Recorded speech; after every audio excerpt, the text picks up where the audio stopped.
Most people build their nutrition from the top down.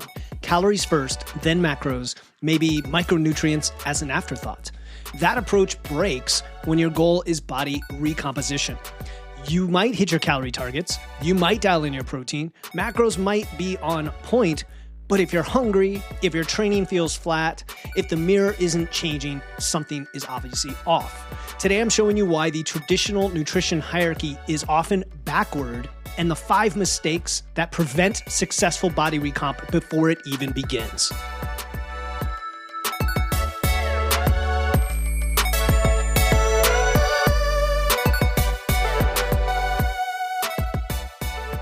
Welcome to Wits and Weights, the show that helps you build a strong, healthy physique using evidence, engineering, and efficiency.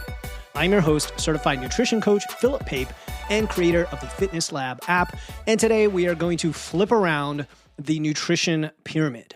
You've probably been told that there is a hierarchy where calories are on the bottom. They matter the most, then macros, then everything else. And in fact, I've created pyramids just like this because in many cases, they make the point that energy balance, if you're trying to control weight, needs to take precedent or else the other things aren't going to matter. You eat in a deficit to lose fat, and then you hit your protein, and the rest of it is less important.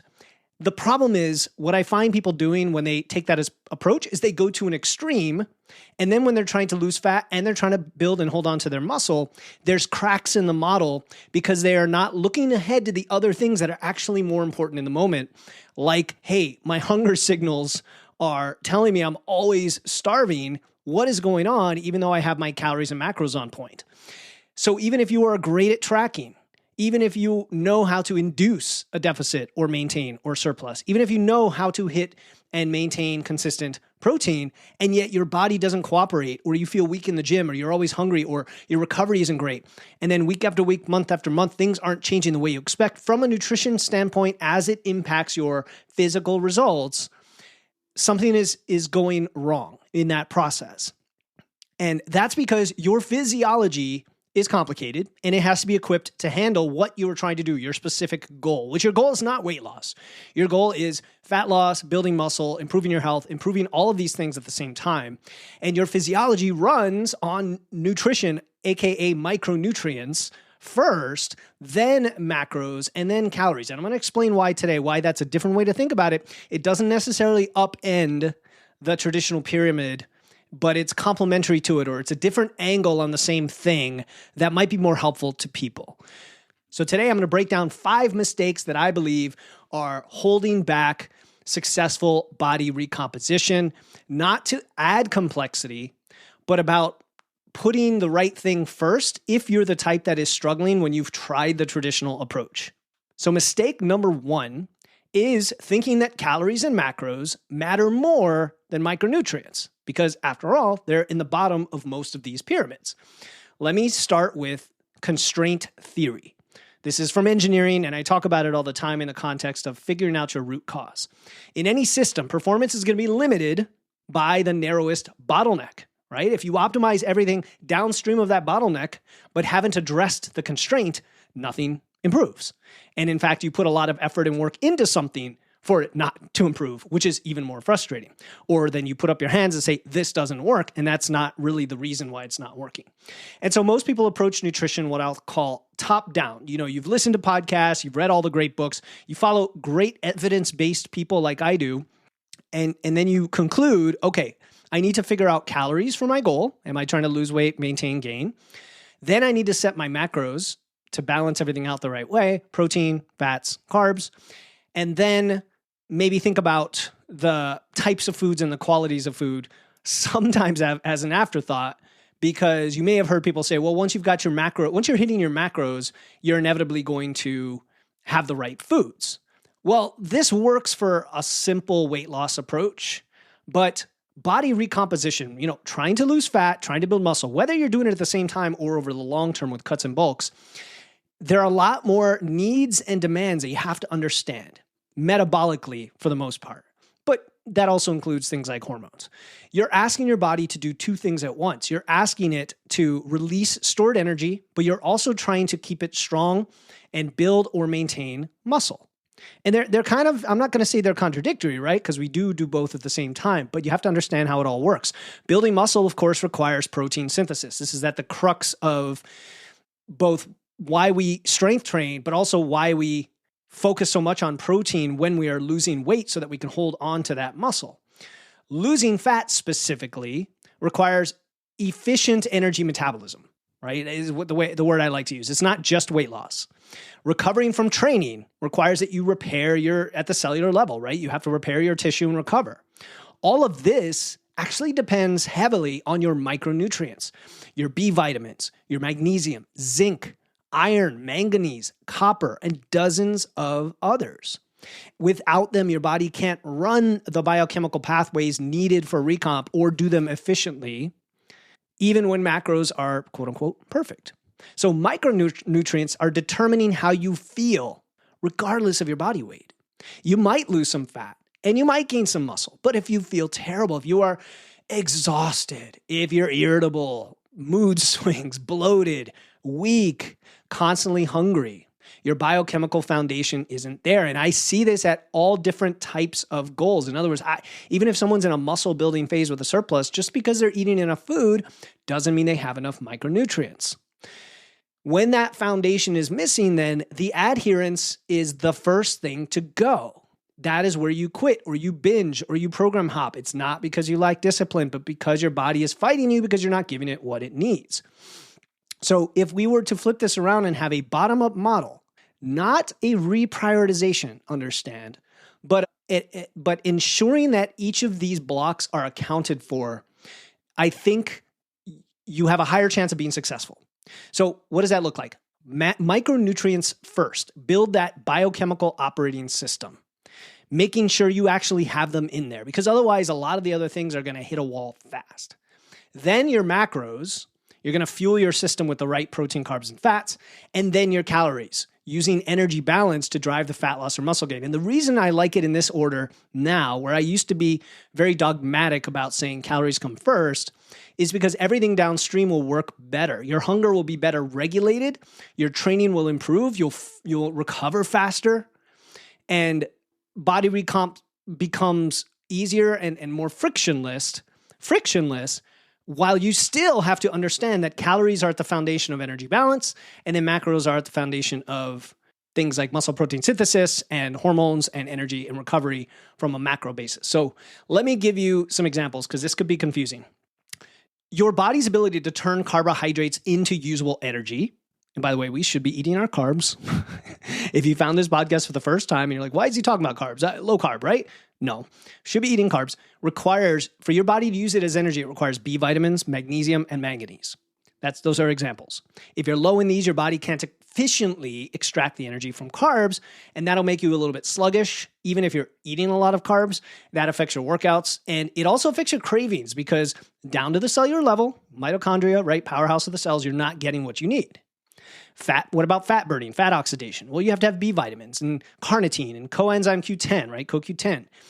And fat oxidation, is a complicated subject because we're not talking about burning fat in and of itself as being some superior thing. We're just talking about your ability to burn fat at all in an efficient way in the context of the energy balance that gives you that deficit, okay? Protein synthesis requires zinc, magnesium, vitamin D, and of course protein, but we're talking at the micronutrient level.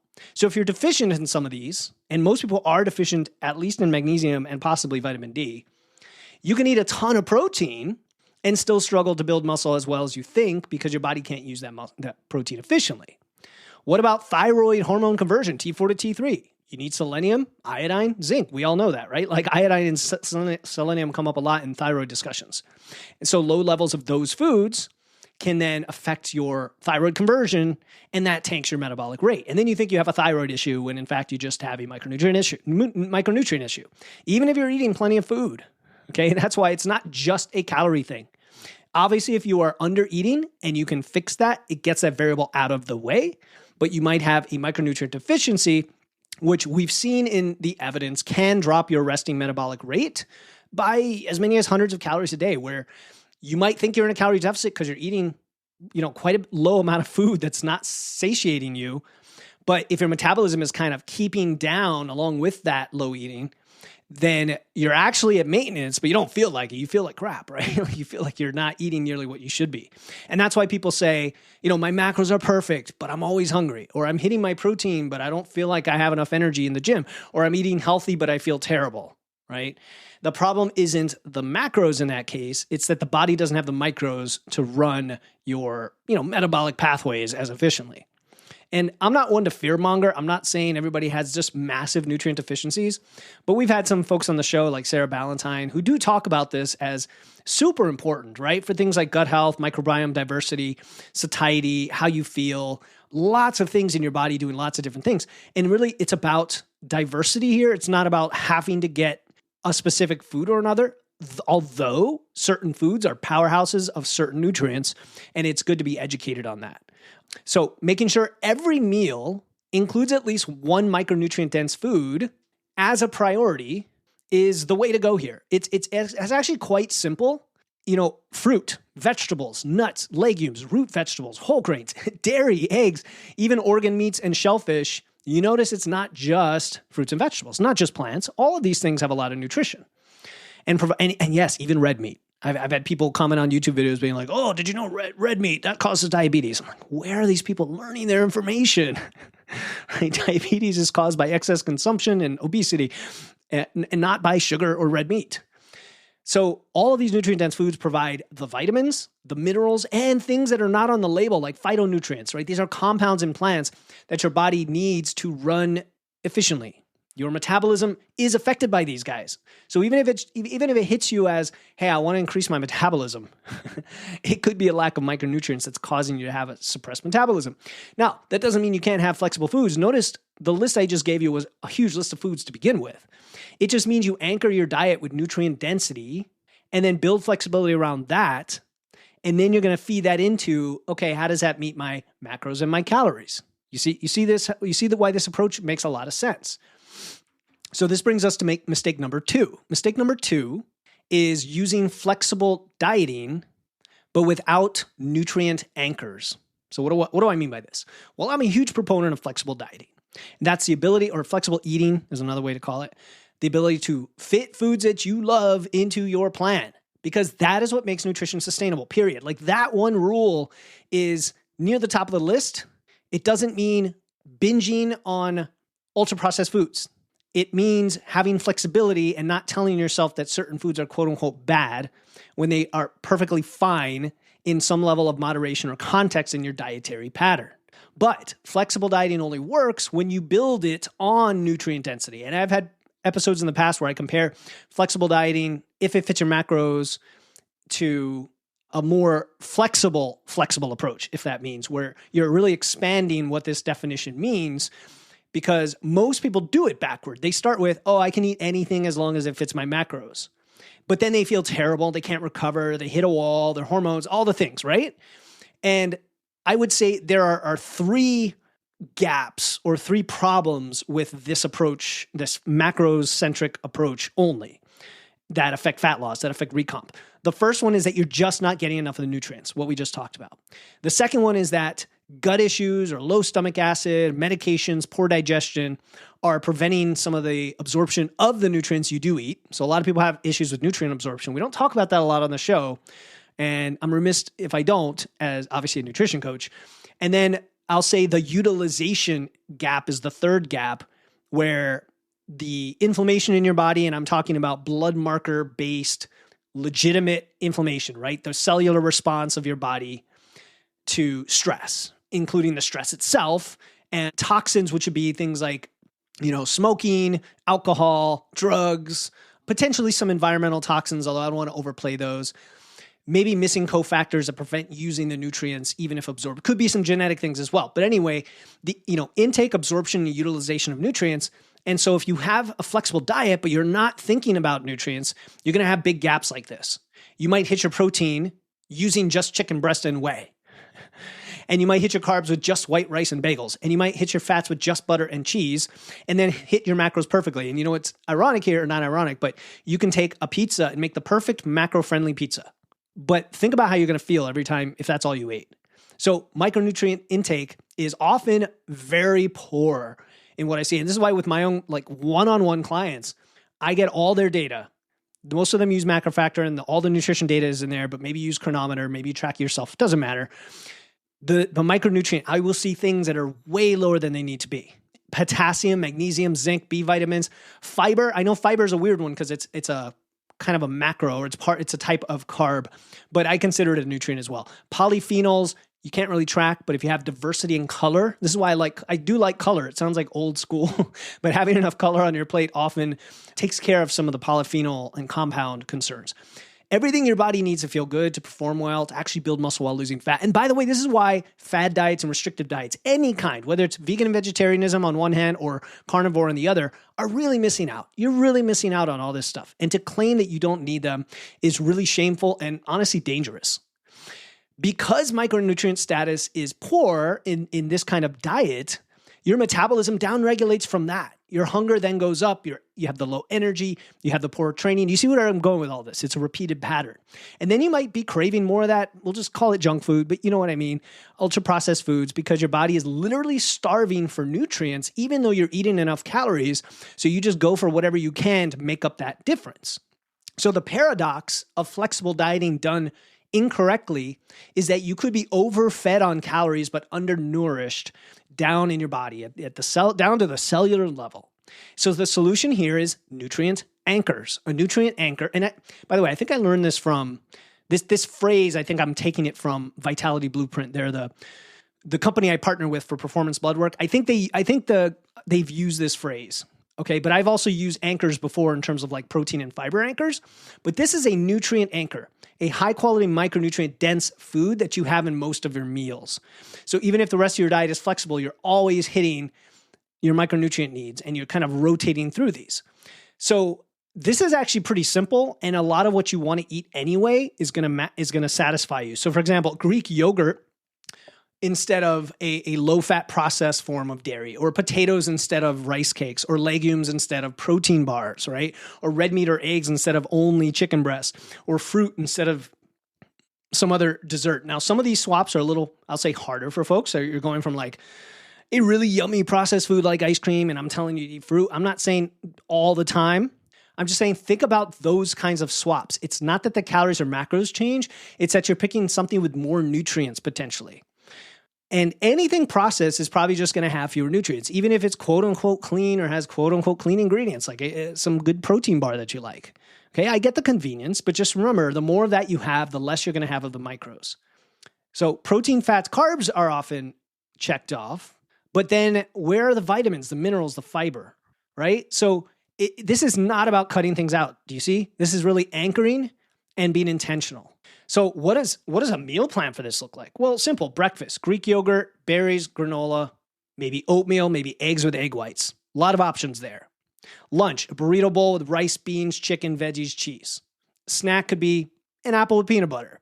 Simple. I love apples for fiber. That's your anchor. Dinner, steak, roasted potatoes, a salad, right? Again, you got your potatoes, your salad, your fiber, maybe some sort of cruciferous vegetable. Dessert, whatever fits your macros. See what I did there? That's the flexibility. So you're getting nutrient density at every meal, but you still have flexibility. You don't have to eat bland food like chicken and broccoli. I mean, chicken and broccoli can be delicious. I don't mean to criticize those specifically. You're not eliminating food groups. You're making sure the foundation is there. And then flexible dieting works so beautifully. Then you feel good. Then you recover well and train well. And the body recomp becomes easier because your body has what it needs. All right, before we get into mistake number 3, I want to tell you about something that I think will make this entire process easier, because everything we're discussing today, micros, macros, training performance, biofeedback, it all comes together in one place, and that is my new app, Fitness Lab. Fitness Lab is an AI-powered fitness coaching app. But guys, it's nothing like you've seen before when it comes to AI, because it is trained on all my podcast content, coaching, and yes, even my personality. I've given a lot of guidance on how to convey things and how to be compassionate and empathetic. If you can believe that or not, AI is able to do that.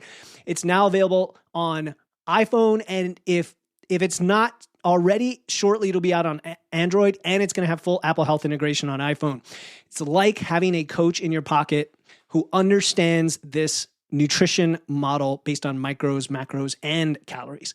It doesn't just tell you eat less or track your macros. It's a lot more intuitive and nuanced and helps you build a system. It'll look at your specific meals and look for color and micros and fiber and balance and calories. It looks for all these things and gives you feedback so you can nudge your diet in the right direction.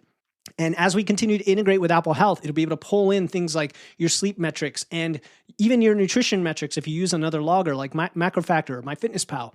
You get conversational coaching. If you've never done that before, it's incredible. People are writing in saying, I can't believe it like understands me and can answer my questions. It's like I'm talking to you, Philip. It gives you analysis of your meal patterns. What are you missing nutrient-wise? Training guidance. It could either give you your program and form checks, or it can help you reflect on a program that you're already following. So all of this stuff, it's so adaptable and it evolves every day. You can tell it what you'd like it to focus on or not, and it will follow that. Right now, through the end of the year, you can get 20% off with our holiday promotion. Now, I think this episode comes out a couple days before December 17th, in which case I'm going to include a link in the show note to give all my listeners early access to 20% off. It's a different link. It's a secret link I have, but it's the same result. 20% off your subscription to the app. All you have to do is click the link in the show notes. Don't go to the App Store and look for it. Use the special link in the show notes to claim that, get the discount. That link will help you walk through a 2-minute quiz. It'll create a custom plan before you ever pay or do anything to understand if it's right for you.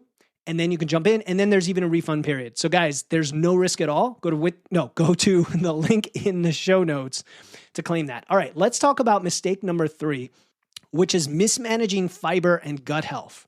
Okay, fiber deserves its own category because too little of it is a big problem. And too much of it can be a problem as well. Most people don't have that issue. I know people who eat a lot of fiber and it just is not too much. So I don't worry about that as much. Kind of like with protein, you can almost never have too much. You can definitely have too little, and that's the usual issue, especially if you're on something like carnivore. Then you're not getting any at all, and you're somehow believing the claims, the false claims that somehow you don't need fiber. And you're going to pay for that, later on. You're not paying for it this month or next year, but you're going to pay for it. So if you're eating as little as, say, 5 to 15 grams of fiber, which is shockingly common among this community, even people who lift weights who are eating lots of protein and focusing on this stuff, you're still not getting enough fiber. I know this for a fact because almost every client that comes in with me, they can have everything else dialed in and still they don't have enough fiber. And you're going to have issues. You're going to have potentially poor digestion. So if you already do have poor digestion, and you add a bunch of fiber, and you might find that takes care of the issue. You might have a lot of hunger that you shouldn't have because a little more fiber will make you a lot fuller at your maintenance calories. You might have some issues with blood sugar because you're not balancing your meals, so you get all the energy crashes from blood sugar. I'm not saying you need to wear a continuous glucose monitor and keep blood sugar from spiking. No, blood sugar spikes are normal. It's the crashes that happen because you have unbalanced meals that then cause your energy to fluctuate and make you crave food, okay? And that's really the issue. And then you eat too many calories. On the other hand, if you massively ramp up your fiber because you were low and you went from 10 to 60 grams of fiber with like the wheat starch breads or psyllium husk supplements or something, Metamucil, something like that, be careful. You might have bloat, gas. You might reduce absorption of key minerals. And I sometimes see people complain who've gone from a low carb or a carnivore type diet, and then they add in all this fiber, like, oh, I felt horrible. It's just all, and they did it for like 3 days, Guys, you've got to let your body adapt. You're changing a lot of things physiologically and in your gut, all right? Fiber is so critical. Research shows that phytic acid, which is found in high fiber foods like whole grains, legumes, nuts, and seeds, that can reduce magnesium absorption by half. So if you're already low in magnesium and then you eat a ton of fibers, you could make the deficiency worse. So this is why I say not to jump up so much in fiber. And this is also some of the critique of like, oh, too much fiber is bad. No, too much fiber is not bad. It's you need fiber and you need other things. So when you go from a standard American diet or a Western style diet to quote unquote clean eating overnight, you could feel issues, to be honest. Like you start pounding oatmeal and brown rice and whole wheat bread and beans and vegetables, which are quote unquote healthier, but then your gut isn't ready. And that's where the bloat, the lack, the discomfort, the nutrient depletion comes from. So take that in mind. That's the reasonable, nuanced approach. For most people, 20 to 30 grams a day is the sweet spot. Women need a little less, men need a little more, but it's really based on your size and how much you're eating. It's enough to support digestion, stable blood sugars, satiety, gut health. Those are the big buckets. And it's not so much that it causes bloating or mineral malabsorption. Now, I know people that eat 60 or 70, but they've gotten adapted to it. Somebody that really loves apples, you know who you are. She will know who I am.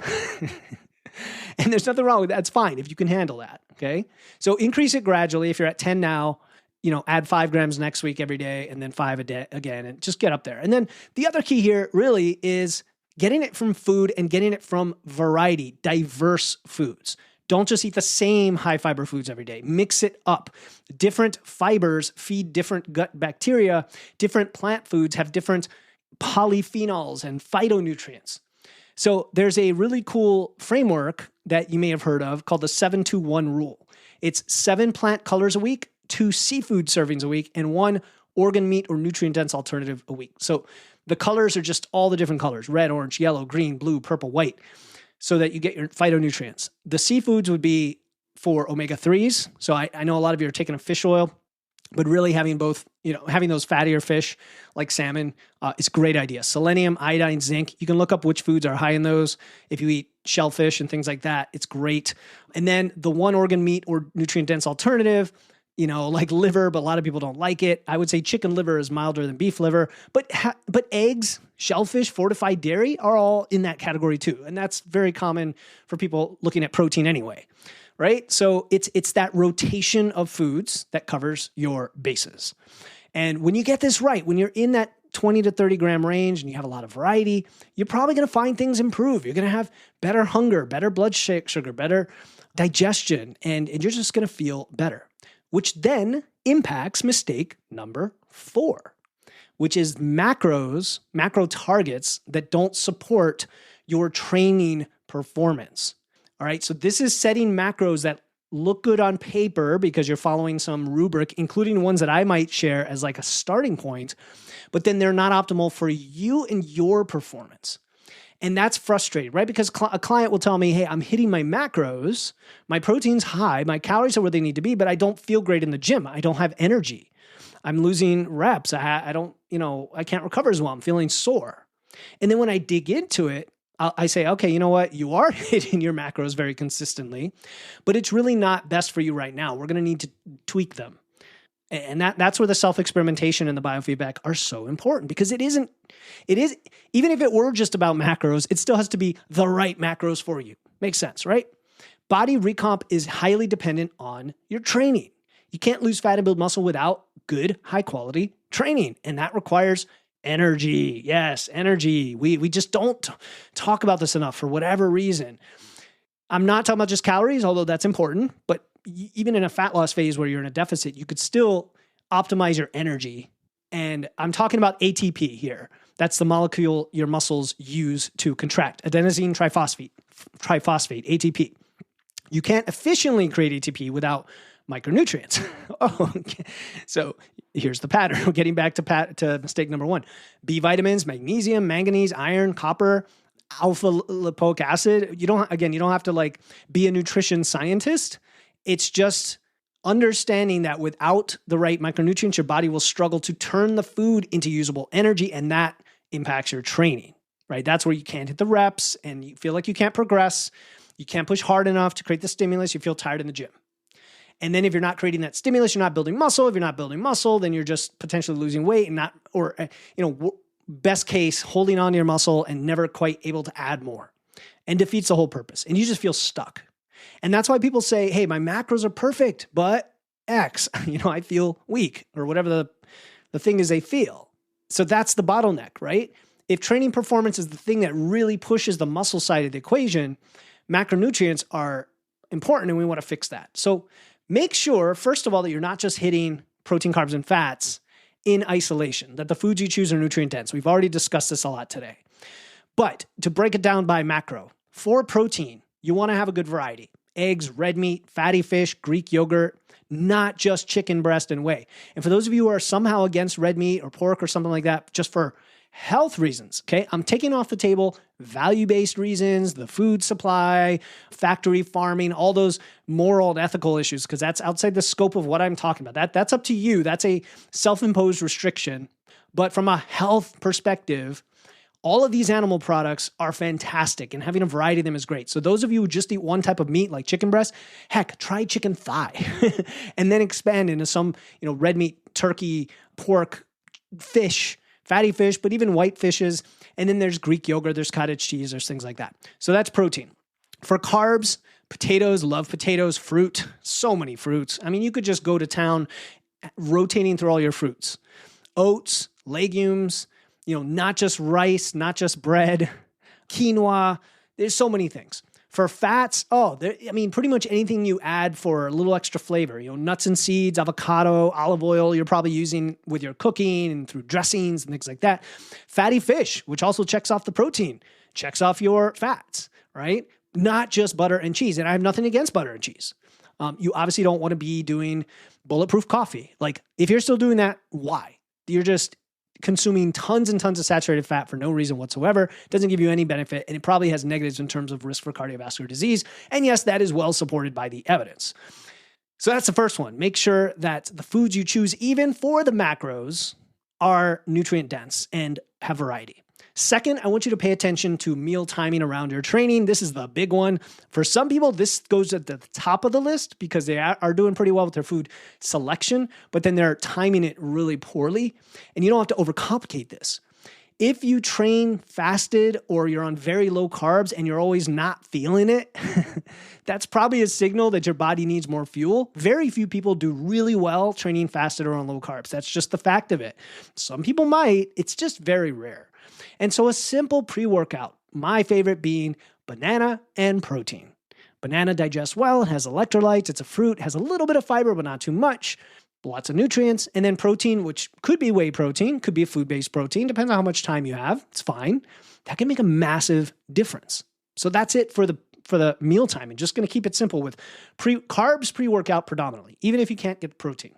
Third, I want you to track your performance in the gym. Are you not doing that, guys? Are you not doing that? If you've listened to the show for a while, you definitely should have already been doing that. Not just your food, but now you have to track your lifts. Are they going up? Are you maintaining reps week to week? Are you hitting your volume targets? Those kinds of things. It doesn't have to be in a spreadsheet form. It could be just the big lifts or the whatever lifts you are focusing on for your program that you are indeed progressing. If performance is dropping, something is off. 9 times out of 10, it's either nutrient density or recovery, believe it or not. I mean, it's sometimes also the meal timing like we talked about. And so when you prioritize performance, all these other things we've already talked about on the show today are going to be important to you because you're going to want to maximize your performance. And, while, you're going to lose fat through a calorie deficit, but if you can't train hard enough to create the mechanical tension to hold on to muscle, you're not going to just lose fat, you're going to lose muscle. So that's why all this is important. Micronutrients unlock the ability to train hard, macros fuel the training, and then calories drive the overall outcome. So that's what I mean by bottom up. Even if on a pyramid, calories have the biggest impact in a sense when it comes to the outcome, you still need the other things or the pyramid's going to be a lot smaller, if that makes sense. All right, let's talk about mistake number 5. Tracking calories, but ignoring biofeedback. This is a good one. This is a powerful one. I love tracking. I track my own food. I teach clients to track. I tell you guys to track. I now have my own app, which tracks in a totally innovative way that works even better when you complement it with your other stuff, especially now that we're going to be able to pull in data for you guys. Data is incredibly useful, but data without context is useless. Keep that in mind, guys. Data, lots and lots of data is useless without the context to use that data. You can hit your calorie target every single day and still be in a terrible place physiologically if your body is telling you something's wrong. So biofeedback, that's all we mean by that. Biology, feedback is information from your body. It's like your body's report card on whether your nutrition is working. Not just nutrition, but training. But today we're focused on nutrition. So what are those signals? Well, if you're constantly hungry after your meals versus I'm always pretty satisfied, that's a signal. What about digestion? My gut's working fine, or I'm bloated, I'm gassy, I'm constipated, or the opposite problem from constipation that we're not going to go into graphic detail on. Energy. What about energy? Are you energized throughout the day? Now, we all have energy fluxes, or I shouldn't use the word flux in this context. We have energy variation throughout the day, right? Many of us are pretty energized in the morning. Not everybody, but some people are dragging by the afternoon. There are going to be subtle differences. The question is, to what degree are you lacking energy that you feel you should have? Sleep. Oh, huge one. Are you falling asleep easily? Are you staying asleep? Are you waking up a lot during the night, right? This is more about quality, but of course, quantity matters too. Mood. Is your mood pretty stable? Are you pretty positive in general? Or are you irritable? You have a lot of anxiety? Are you, in a bad mood all the time? And I recognize some of this isn't relative to your, let's say, personality, but I do strongly believe that you can cultivate an optimism bias. You can cultivate a positive psychology by reframing things in a positive way, not delusionally so, but in a, what can I do about this? How can we get better and learn from this? Okay, enough about that. What about your libido, your sex drive? Is it there or is it gone? What about your training progression? This is part of biofeedback. Are you progressing like we just talked about in the last mistake and maintaining strength or hitting new PRs? Or is it going backward? Are you just stuck? What about your stress response? And I say it that way intentionally, not just stress, period, but your response to stress. How do you handle it? How do you perceive it? Or are you overwhelmed by everything? What about fluid retention? I don't talk about that as much. I do talk about hydration, but are you bloated and puffy? Or are you like peeing out water in a normal way and retaining it in a normal way? And the urine looks good and your body feels good from a hydration perspective, right? So if all of this is good, your nutrition's probably good. Who cares what the scale's doing? That's a great place to be, from which you can now do the other things. If your biofeedback, on the other hand, is the opposite, it's terrible, something's wrong with your nutrition. And if it's in the middle, it could be a little this, little that, right? Even if you're hitting your calorie target, even if you're hitting your macros. So the kicker, as ChatGPT would say, is, isn't that funny? Like, we used to say, here's the kicker, like as a just colloquialism. And now I feel like that's one of those things that, AI would just say. Micronutrient deficiencies will reveal themselves in your biofeedback pretty quickly, even before they show up in, let's say, blood work, which is important too, because a lot of you are like, well, I got my labs and magnesium looks good. But this stuff fluctuates all the time. And, if your sleep isn't great, your stress response isn't great, you've got muscle cramps, you might have low magnesium. Migraines too. Some people have migraines because of low magnesium. Low zinc might be a sign where you feel it in, you get sick, right? And your skin, your sex drive, your recovery. B vitamins usually affect energy, mood, digestion. You get the idea, right? I'm not going to go through all the nutrients today, but it's really important, because studies do show that micronutrient insufficiency is a form of metabolic adaptation. Isn't that interesting, right? It's not just that your metabolism slows down because you're dieting. It's because your body is not as efficiently producing energy because it doesn't have those raw materials. And by the way, if you do have good nutrient sufficiency, but then you go into a diet and you cut your calories, you may become nutrient insufficient because your calories are low as well, and you have to be more careful about it. But we look at something like zinc deficiency. That's a big one. It can drop your resting metabolic rate by hundreds of calories per day, right? And that's just zinc holding you back. Crash dieting itself reduces your metabolic rate by something like 15 or 20% within weeks. And then that just delays your fat loss, right? That's more on the calorie side, but it's worth mentioning. And this is why I like the bottom-up nutrition approach when we're thinking of body recomposition and we're going to use fat loss phases and set ourselves up for success. To limit how much your metabolism downregulates, even when your calorie targets, your macro targets are on point. So when it comes to biofeedback, you track it just like anything else. Fitness Lab does this for you every day. At the end of the day, you have an evening reflection, and it gives you 1 to 10 rating scales. What I like about those are they're quick, takes like 30 seconds, and it will use that data the next day. You get up and it'll say, hey, I notice a pattern of stress being pretty high. I'm going to suggest an activity to help you respond better to your stress. Which one do you want to do? And it'll do things like that. Anyway, that's just a side tangent. You could do it for yourself with a quick mental check-in every day. How did I sleep? How's my digestion? What's my energy like? How's my mood? Am I holding extra water? Things like that. You can do it on paper. We have a tracker in Physique University. It does the same thing. And 1 or 2 days, no big deal. That's life. But if multiple signals are consistently poor for at least, let's say, a week or more, right? Maybe 2 weeks or more, something needs to change. Maybe you need more carbs for your training and your sleep and your stress. Maybe you need more fiber for your digestion and your hunger. Maybe you need more nutrient-dense foods. You probably do. We all do. For every reason we talked about in the show, including energy and your metabolism. Maybe you just need a diet break to get everything back to homeostasis. Listen to your body, guys. It's always giving you real-time feedback about whether your nutrition is working, so use it. Use it. This is not about weight loss and getting skinny. No, it's about feeling great, performing our best, having a good sex drive, being strong, having muscle, living a long, vibrant life. Isn't it? Isn't it? And so when you have good biofeedback, solid training, smart nutrition management across all 3 things we talked about today, body recomp is going to happen because now your physiology is super aligned with what you're doing. So we've covered the 5 mistakes. Now I want to give you a practical framework real quick. You can start using today. I call it the bottom-up recomp plate. This is a nutrition tip. Yes, from me. I know I don't do this a lot. Every meal, every day include 3 things: a micronutrient anchor, a protein anchor, and a carb or fat that supports your training. So the micronutrient anchor, I usually simplify this to just fiber, but I'm expanding that a little today. Anything that brings you vitamins, minerals, fiber, phytonutrients. And so that includes fruits, vegetables, legumes, root vegetables, whole grains, eggs, dairy, nuts, seeds, shellfish. All right.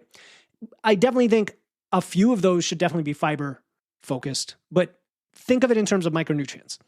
The protein anchor, animal or high quality plant protein, if you don't need animal products, eggs, meat, fish, Greek yogurt, cottage cheese, tofu, tempeh, legumes, you know the drill. And then a carb or fat that supports your training. Notice I don't say both. In general, if you're focused on hitting macros, you're going to put them in anyway. And so this is, again, more of the type you select. Is it a starchy carb like potatoes, rice, oats, a fat source like avocado or nuts or olive oil, or both? And that's it. 3 components per meal: micronutrient, protein, and carb or fat. It's a framework you can use. Take it or leave it, okay? Maybe it's too much for you right now. Maybe you do it for 1 meal a day. And then at the weekly level, you kind of want to look back at your food log and ask yourself, did I have enough color? Did I have seafood? And did I have nutrient-dense foods? So all the colors, the 7 colors, the 2 seafoods, the 1 nutrient-dense food. Don't overthink it. If you're close enough, that's great. If you're far from it, that gives you a data point. So try this for just 1 week and track your biofeedback alongside it. See how you feel. That's kind of the input-output. The input is the plate, the food. The output is the biofeedback. And then I think you're going to be surprised if you actually take action on this. So let's just recap the 5 mistakes real quick. Mistake number 1, thinking calories and macros matter more than micros. They don't. Micros are the operating system. Without them, nothing works as efficiently. Mistake number 2, doing flexible dieting without nutrient anchors. Okay, it's not if it fits your macros. You have to have the diversity in the nutrients in there. Mistake number 3 is mismanaging fiber. Too little is usually the issue, but too much can cause problems, especially if you ramp up. Aim for around 20 to 30 grams per day with tons of variety. Mistake number 4, setting macro targets that don't support your training performance. Your training is the engine of all of this. Fuel it properly. Mistake number 5 is tracking calories but ignoring biofeedback. Your body is giving you tons of amazing real-time feedback that you should be using. So micronutrients, macros, and calories, bottom up.